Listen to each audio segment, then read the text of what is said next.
From the Library of Congress in Washington, D.C.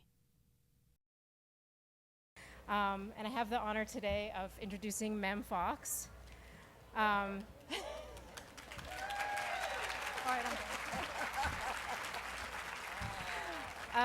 chances are, if you have a child, as I do, you've read a Mem Fox book. This prolific Australian writer is the author of more than 35 picture books for children, including some favorites in my own household: 10 Little Fingers and 10 Little Toes, Koala Lou, and the very effective Time for Bed. Her first book, Possum Magic, the tale of two possums in search of food that will make the other visible again, she has said was rejected multiple times before it became the huge bestseller internationally that it is. Her most recent book, Let's Count Goats, illustrated by Jan Thomas, is a typical Mem Fox masterpiece. It's a subtle lesson that's told by lovable animals in very witty verse. Mem is a retired teacher and a fierce literacy advocate who lives in Adelaide, Australia, and lists among her likes world peace and green paper clips. I read your website. And her dislikes, which I'm thankfully not wearing, are brown clothing and untidiness. And she says that she enjoys sleeping, and I assume she also enjoys writing. But I will let her tell you more about that herself. Thank you.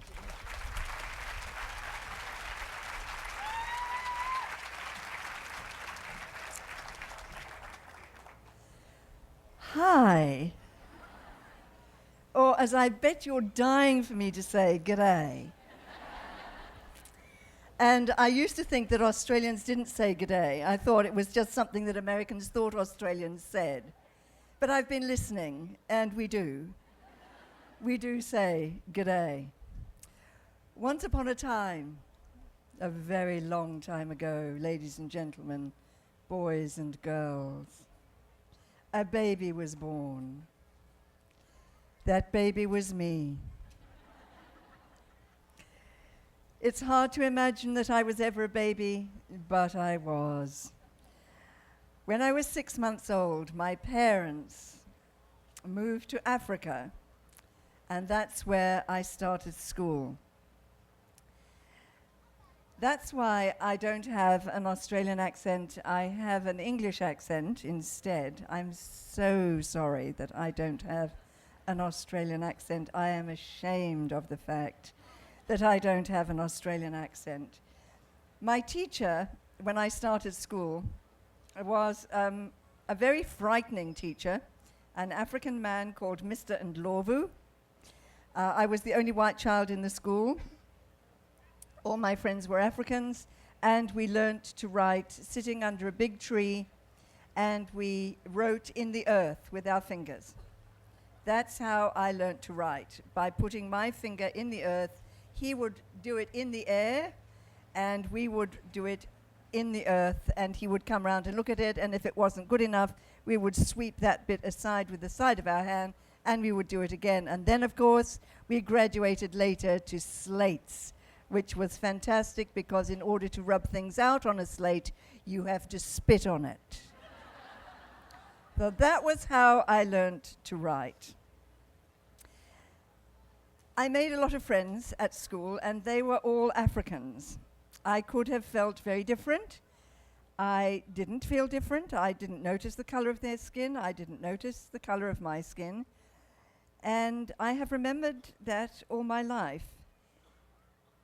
Nowadays, as soon as I say to myself, by looking at somebody, that person is different from me, I know that I'm making a very big mistake, because that person is not very different from me in any way. We are all like each other. We are all human beings. We are all the same. When I grew up, I remembered my friends in my first class, and I wrote this book, Whoever You Are. My mother was a very difficult woman to please. She was the sort of woman who thought that if I were praised, I would get above myself. So she praised me very rarely, and especially when I became enormously successful with my very first book, she thought I was in mortal danger of some kind or another. And her praise from that time became even more sparse. However, with this book, she finished it and said, without realizing what she was doing, this is my 22nd book, ladies and gentlemen, 22 books I had to wait. She said, "Oh, I love that book."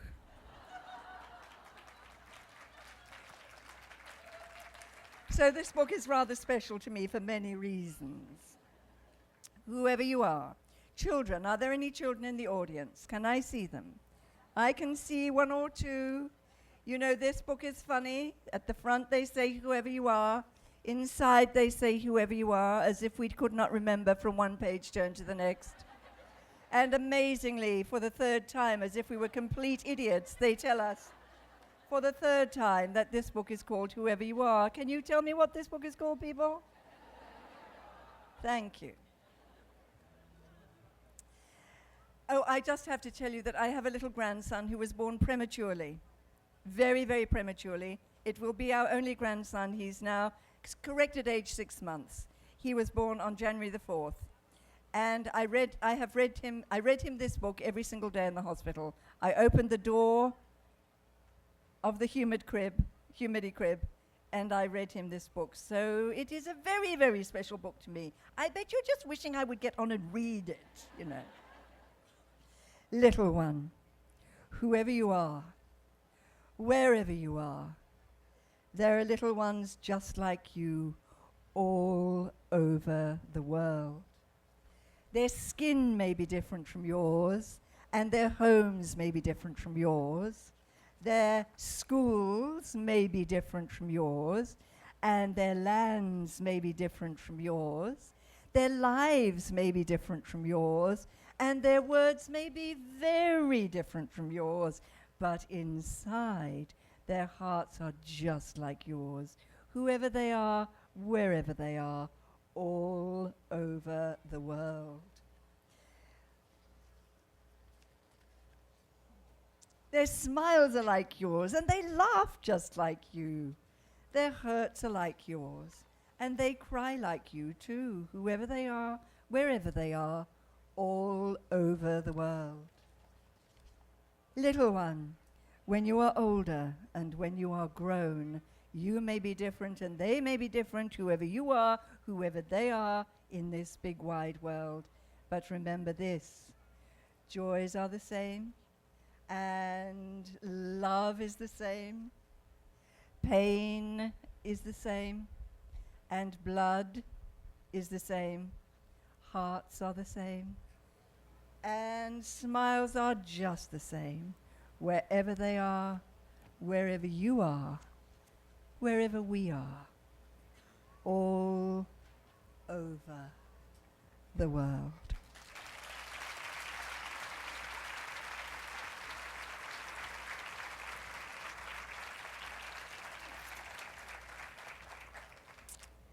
Whoever you are makes writing look easy. It looks so easy, and people read a book like that and they say, you know, I think I'll write a picture book one day when I have the time, as if time were the only requirement, as if talent had nothing to do with it whatsoever. Now, you look at that book and you think, oh, what's that? She must have knocked it up in an afternoon. But of course, I didn't. Because how many of you noticed that each of the similar items in the book has only one syllable? One syllable. Their lives may be different, their words may be different, their schools may be different, joys are the same, love is the same, pain is the same, smiles are the same. They're all one-syllable words. And it drives you crazy. That kind of detail drives you crazy. And I am one of the writers, the few writers at this festival, who writes as rarely as possible. I think it adds up to about 5 minutes a year, because it is so difficult to find one-syllable words. Like a good man, they're hard to find. Fortunately, I found the good man and the syllables, so I'm doing just fine. I'm just doing fine. My mother was a very wild Australian woman. When we were in Africa, she could kill a snake with one blow from a crowbar, which she kept at the back door. She brought me up to love Australia, even though we didn't live there. She sang me Australian songs. She made me Australian cookies. She told me about the beaches and the people. She read me stories about koalas and kangaroos. I was the most Australian child ever in the world, even though my home was in Africa. When I was already grown up and married, I came back to Australia, and pretty soon after that, we had our own child, and we called her Chloe, and she began to grow and to love books. And I was so shocked to find that there were no Australian books for my little Australian kid to read. I was outraged, people. I was outraged. Oh, yes, she liked Beatrix Potter. Oh, yes, she loved Dr. Seuss. Oh, yes. Oh, they were all fine. But where was the Australian book for my Australian child? Surely, I said to myself, there must be something for an Australian child to read that wasn't written in England or America. But there wasn't much. There wasn't enough. I had to do it myself. So I wrote a book which is now 27 years old. It's called Possum Magic, and it is the best-selling kids' book in the world in Australia.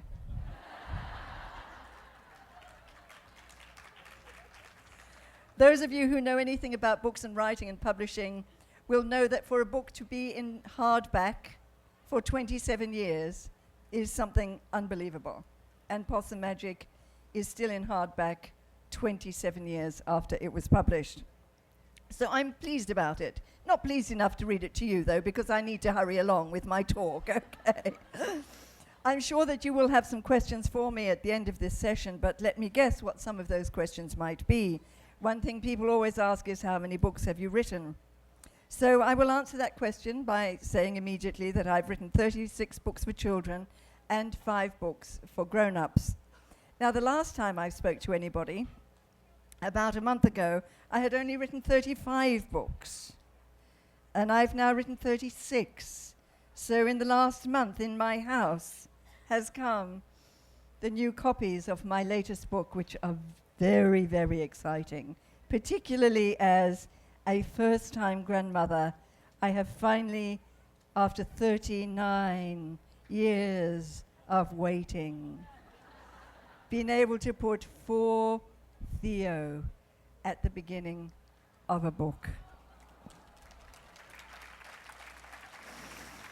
Oh, it's so exciting, people. It's so exciting. You understand that, you know, for me, as a premature baby grandmother, to have a 6-month-old child turning the pages every single time at 6 months is astonishing. I mean, I did not think that kids could do that. Flick, flick, flick. It's sensational. And he seemed to like this the other day when I read to him. It came on the day that I left. It came into my house on the day that I left, which was Wednesday. And it goes like this. Now, this may not go so well. It may not go so well because I've never read it before, okay?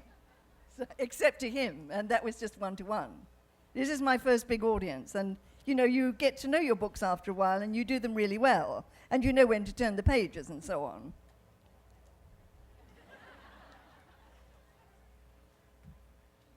I'm going to tell you the background and how this story came to be after I have read it.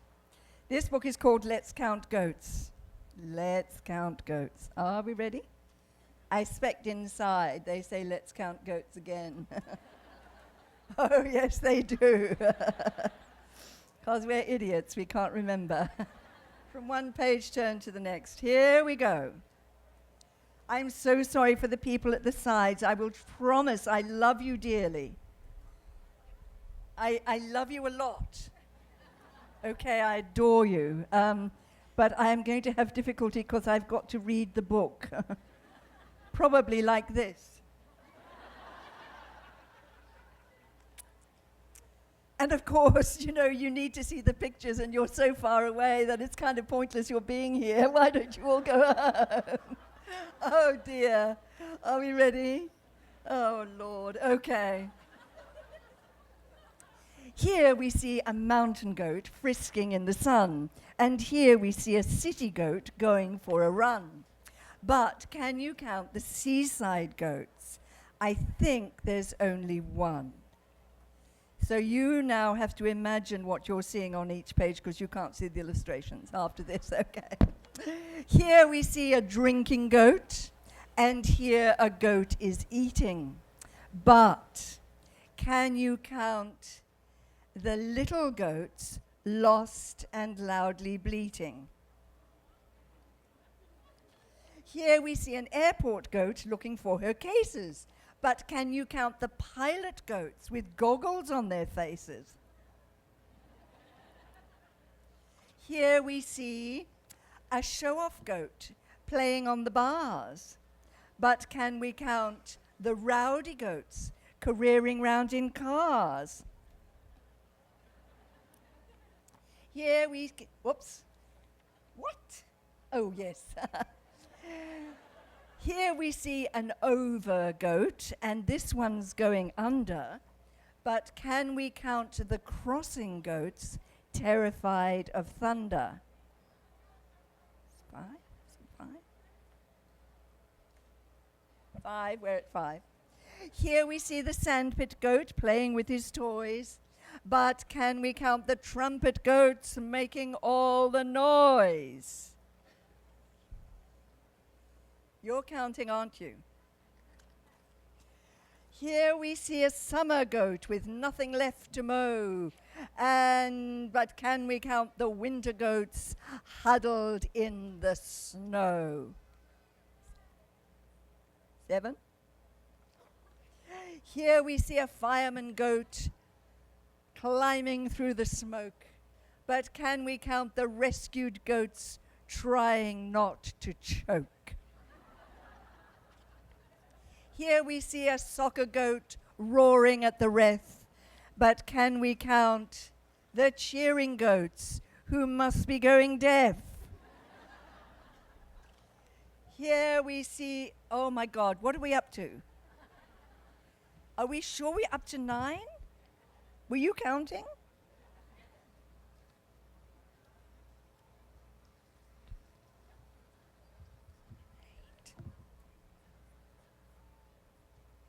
Hang on, 1, 2, 3, 4, 5, 6, 7, 8, 9. Oh my goodness, thank God, I thought there was a mistake, okay. Now this page is scary because we should be on 10, should we not? I mean, that's how counting goats go. They go from 1 to 10. We are going from 9 to 5, but there's a reason for it. Okay, don't panic. Here we see the story goats and all their shining eyes. But can you count their pricked up ears? 1, 2, 3, 4, 5, 6, 7, 8, 9, 10. You can. I'm not surprised.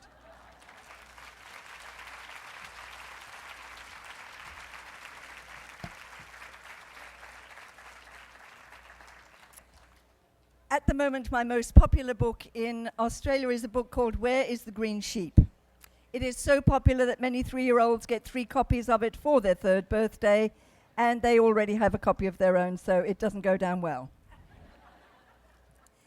It is so popular that the illustrator and I decided that we would like to do a companion book for Where is the Green Sheep, and I thought a counting book would be a great idea. However, my illustrator did not like the text that I did, so it could not be a companion book because if it was going to be a companion book, she had to like the text. And she didn't like the text. And she was pretty scary about the text. And she said, well, you can write your own book, but I'm not illustrating that one. And she said, you can't use sheep because I had called the book Counting Sheep. She said, you can't use sheep because that's a companion book to Green Sheep, and you can't use color because we've already got color in Green Sheep. And I wondered how many words I could actually use. by the time I'd finished this conversation. Anyway, I rewrote the book, called it Counting Goats, and that's how the book came into being. It came into being because of that. But I do want to tell you something about my grandchild. I'm very pleased that I have written Counting Goats and that it's dedicated to him because he will be able to count. I was with my daughter a couple of weeks ago, and she was holding him, and she told me something that had happened in 1998. She said, this happened in 1998.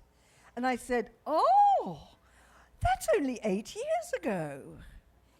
And she looked at me and said, no. No, it's 12 years ago.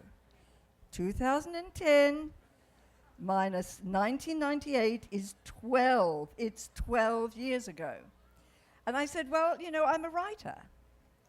I was never meant to do maths. It's not one of the things that I've ever had a talent for. I just can't do it. I've never been able to do it. I cannot subtract, I can't add, I can't do anything. I can't even work out a percentage, really, on a calculator. I mean, it is appalling. My maths is appalling. And she looked at this tiny child in her arms and she said, oh, Theo, what a genetic swamp you have been born into. So I'm very, very pleased that that book has been written for him so that at least he will be able to count, even though I can't. I'm going to finish by reading a very rowdy book so that we finish on a loud and happy note. I was going to tell you a sad story, and then I thought, no, we'll finish on a very happy note because I want everybody to join in. This book is called Hattie and the Fox. It's an old classic of mine. Are there children in the audience that I can see? There are children. Watch my finger, children. Hattie and the Fox. Fox. Or as you say, fox. Hattie and the Fox by Mem Fox. How cool is that? Fox, twice on the cover. And probably, knowing what we've seen before, probably inside the book as well. Indeed, we have it. Hattie and the Fox by Mem Fox. And this is how it goes. Hattie was a big black hen. One morning she looked up and said, goodness gracious me, I can see a nose in the bushes. Good grief, said the goose. Well, said the pig. Who cares, said the sheep. And what, said the horse. What next, said the cow. And Hattie said, goodness gracious me, I can see a nose and 2 eyes in the bushes. Good grief, said the goose. Well, said the pig. Who cares, said the sheep. And what, said the horse. What next, said the cow. And Hattie said, goodness gracious me, I can see a nose, 2 eyes, and 2 ears in the bushes. Good grief, said the goose. Well, said the pig. Who cares, said the sheep. So what, said the horse. And I would like you all to be the cow who seems not to have a brain in her head, but she saves the day in the end, and the cow says, in a very stupid sort of way, what next, said the cow. Very good. Very, very good. And Hattie said, goodness gracious me, I can see a nose, 2 eyes, and 2 ears, and 2 legs in the bushes. Good grief, said the goose. Well, said the pig. Who cares, said the sheep. So what, said the horse.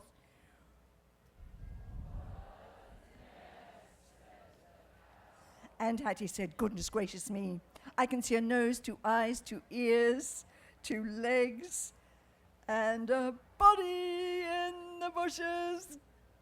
Good grief, said the goose. Well, said the pig. Who cares, said the sheep. So what, said the horse.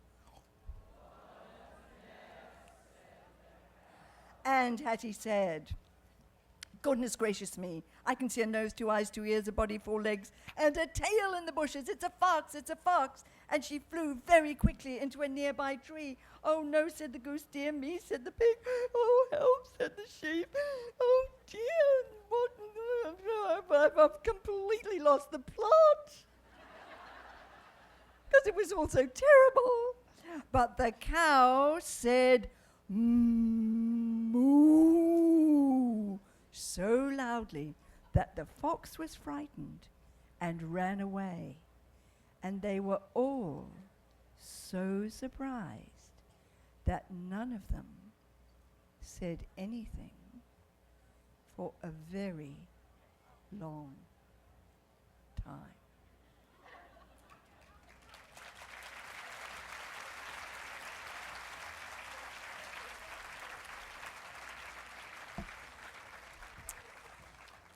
And I think I have left time for one question, is that right? One question. I'll answer it with one-syllable words if I can. Do we have a question? Does anybody have a question? Yes?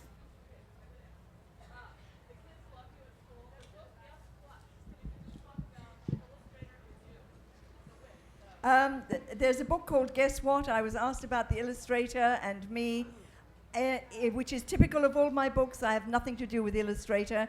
I often don't meet the illustrator. I don't know Jan Thomas, who did Goats. I hope to meet her because I love the work. But I don't meet them. I don't instruct them.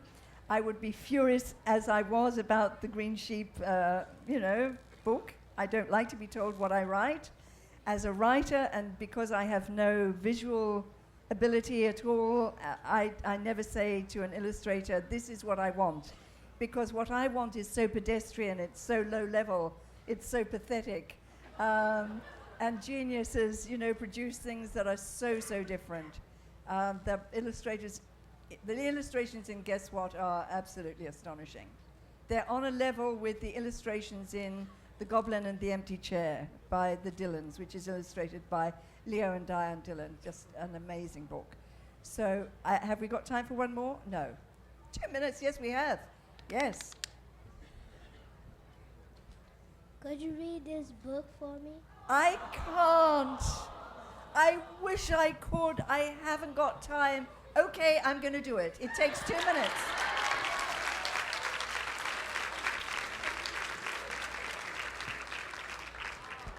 It takes 2 minutes, people. Don't panic. Once upon a time, there lived a pirate whose name was Boris Bondable. He was tough. All pirates are tough. He was No, he wasn't. He was massive. All pirates are massive. He was greedy. No, he wasn't. He was scruffy. All pirates are scruffy. He was greedy. All pirates are greedy. He was fearless. All pirates are fearless. He was scary. All pirates are scary. But when his parrot died,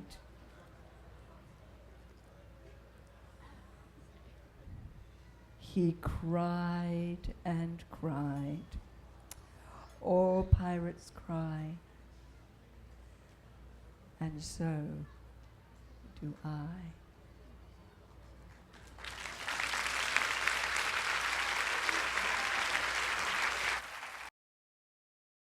This has been a presentation of the Library of Congress.